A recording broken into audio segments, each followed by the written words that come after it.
விழுப்புரத்தில் போக்குவரத்து விதிமுறைகளை மீறி செயல்பட்ட 2 ஆட்டோக்கள் 20,000 அபராதம் விதித்து ஆட்டோக்கள் பறிமுதல். விழுப்புரம் போக்குவரத்து காவல்துறைக்கு ஷேர் ஆட்டோ ஓட்டுநர் சங்கத்தின் சார்பாக புகார்கள் வந்ததன் அடிப்படையில் விழுப்புரம் 4 முனை சந்திப்பில் போக்குவரத்து ஆய்வாளர் வசந்த் தலைமையில் உதவி ஆய்வாளர் ராமச்சந்திரன், தலைமை காவலர் பெருமாள், போலீஸ் லட்சுமி நாராயணன் உள்ளிட்டவர்கள் விழுப்புரம் 4 முனை சந்திப்பில் போக்குவரத்து காவல்துறை அலுவலகம் எதிரே தீவிர வாகன தணிக்கையில் ஈடுபட்டனர். அப்பொழுது அவ்வழியாக வந்த ஆட்டோக்களை தீவிரமாக சோதனை செய்தனர்.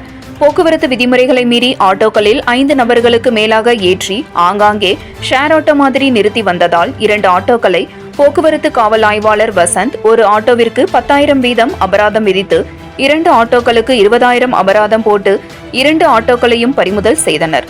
தொடர்ந்து பல்வேறு ஆட்டோக்களை சோதனை செய்து உரிய ஆவணங்கள் இருக்கின்றதா மற்றும் ஓட்டுநர் உரிமம் இருக்கின்றதா உள்ளிட்டவைகளை சோதனை மேற்கொண்டனர். மேலும் இதுபோன்ற விதிமுறைகளை மீறி செயல்படும் ஆட்டோக்கள் மீது நடவடிக்கை எடுக்கப்படும் என போக்குவரத்து காவல்துறை சார்பில் எச்சரிக்கை விடப்பட்டன. 7 Green News செய்திகளுக்காக விழுப்புரம் மாவட்ட செய்தியாளர் எஸ். கலைக்குமார்.